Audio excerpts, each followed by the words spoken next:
These golf shoes, you can wear all the time. What's happening, Panda Nation? Peter Von Panda here. Hey, you know, if you've gone golfing, how inconvenient it is to get out of your car, take off your normal shoes, and put on golf shoes. You're sitting on the trunk of your car. It makes you look like an idiot. For some reason, we all turn into 5-year-olds, and it's really hard to get off our shoes and put on new ones. We're stumbling around, fumbling with tying the laces. We can't get the shoes on. Maybe we fall over. It's so easy to put on shoes in our house, but when we get out in public, we look like idiots. Anyway, these shoes by Callaway are Spikeless SL shoes, and I got them because this shoe here is not your typical golf shoe. In fact, it has been designed to be able to be worn all the time, and that's because of the tread pattern right here. So the great thing about this is if you're going golfing one day, you can put these shoes on before you leave, drive in them, walk around in them, go golfing. They should give you a great grip, and then you can run your other errands. They're kind of like every other shoe out there, and they don't really look like anything other than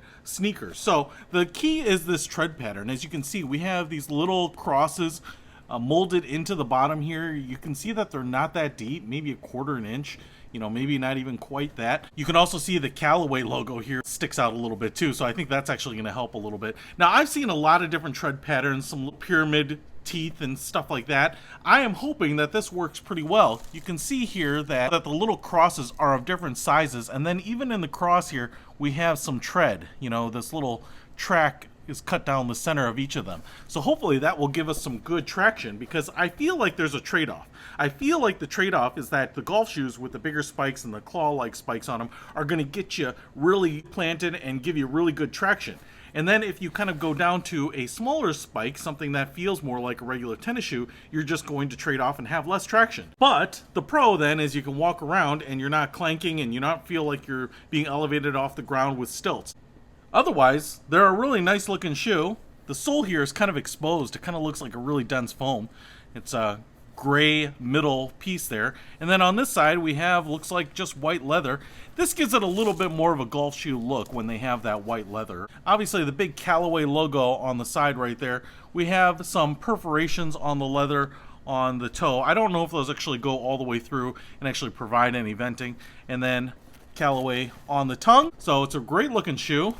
That mesh material in there should breathe nicely, and you know, you would just expect a fairly good premium product from Callaway in general, and I don't think that this is going to disappoint. Now, the best thing about this is that they aren't expensive. You can actually pick these shoes up for $40. So for a golf shoe in general, that's about what you're going to pay. And then for a golf shoe from a very large player in the golf world, I think that's actually an incredible deal. You know, when I was looking at some of the other golf shoes, some of the no-name brands, or even if you get something that's kind of well-known like Tonic, you know, you're talking about $35, $40 anyway. So I think this is great. And if you play Callaway equipment, this is going to match very well. So next thing we have to do is put this on and see what we think. So I've actually been running errands in these shoes, and I will say they're pretty nice. They feel like a nice pair of sneakers. Obviously a little bit stiffer, but the thing is that they don't feel tight on me at all, so that's really nice. And actually, as I go up here this little hill, you know, it's a pretty good incline. I have no trouble gripping the ground, which is really nice. So even on uneven ground and weird angles, right, no problems staying in place, which is really what I was afraid of, that these little crosses, these little spikes weren't going to be enough to give me good traction. Now, I will say, as I go onto concrete, they're actually really comfortable. I don't get the clicking and clacking that I do with most golf spikes. They're very stable. You know, they feel like you're elevated a little higher than maybe regular sneakers, but again, you don't have that kind of telltale sign where there's uneven pressure points because of the spike. So I really like them, and they are inexpensive. So even though I wore these over to the post office, to the store, to the grocery store, man, they really are like wear anywhere golf shoes. So you don't have to worry about, you know, taking them off at the golf course or putting them on. Just super convenient. Hey, if you want to pick up these Spikeless Callaway golf shoes, I'll put a link to them in the description. Peter Von Panda, out.